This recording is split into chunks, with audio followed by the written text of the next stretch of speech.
नमस्कार प्यारे विद्यार्थियों, आज हम अध्ययन करेंगे बीएससी पार्ट 30 की न्यूक्लियर फिजिक्स का जो टॉपिक है आयनन कोष क्या होता है उसका अध्ययन कल हमने किया था। उसके बाद में उसको 6 क्षेत्रों में जो विभाजित किया गया है कि जब आरोपित वोल्टता V का मान बढ़ाया जाता है तो आयनन धारा के साथ उसके परिवर्तन को निम्न भागों में विभाजित किया गया है। और निम्न भाग यहाँ पुनर्योजन क्षेत्र, आयनन कोष्ठ क्षेत्र, आनुपातिक क्षेत्र, सीमित आनुपातिक क्षेत्र, गाइगर क्षेत्र और अविरत विसर्जन क्षेत्र होता है। यानी कि हम कह सकते हैं कि जब आयनन धारा का मान जो परिवर्तन होगा वो अलग अलग क्षेत्रों में होता है।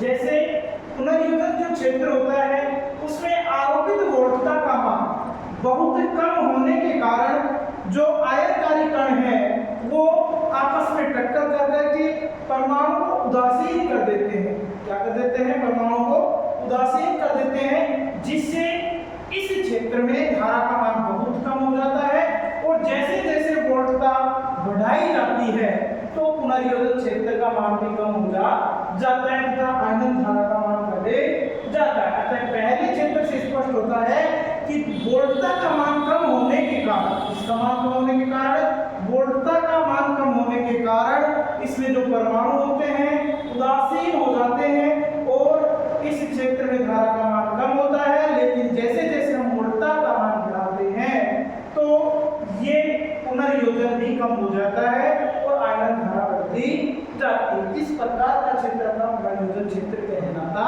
है।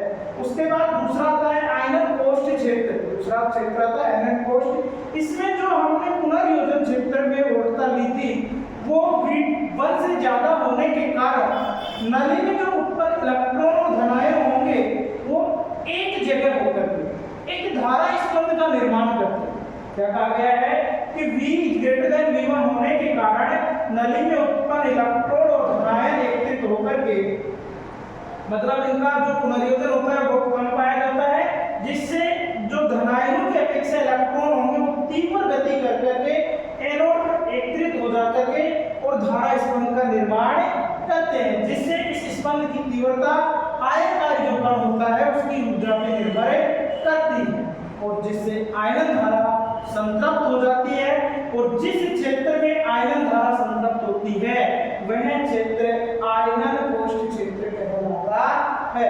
अर्थात जब वोल्टता V1 से V2 तक के बीच में पाई जाती है तो वह क्षेत्र आयनन कोष्ठ क्षेत्र होता है। इसी प्रकार हम तीसरे क्षेत्र की बात करेंगे जो सबसे अहम योगदान रखता है इसमें आनुपातिक क्षेत्र। इसमें क्या कहा गया है कि जब V2 से अधिक वोल्टता को बढ़ाया जाता है, V2 तक तो सेकंड क्षेत्र आ गया, अब इससे अधिक जब वोल्टता को हम बढ़ाएंगे तो गैस में जो आयनों की संख्या होगी प्राथमिक आयनों की संख्या से अधिक हो जाती है और यहाँ से जो इलेक्ट्रॉन उत्पन्न होगा वो त्वरित होकर के एक आयन युग्म का निर्माण करता है। और आयन युग्म का निर्माण करने से इनकी जो संख्या होगी, जो आयन युग्मों की संख्या होगी वो आरोपित वोल्टता V के साथ बढ़ती जाती है, जिससे इस क्षेत्र में जो इलेक्ट्रोड पर आयनों की संख्या होगी वो प्राथमिक आयनन के समानुपाती होती है।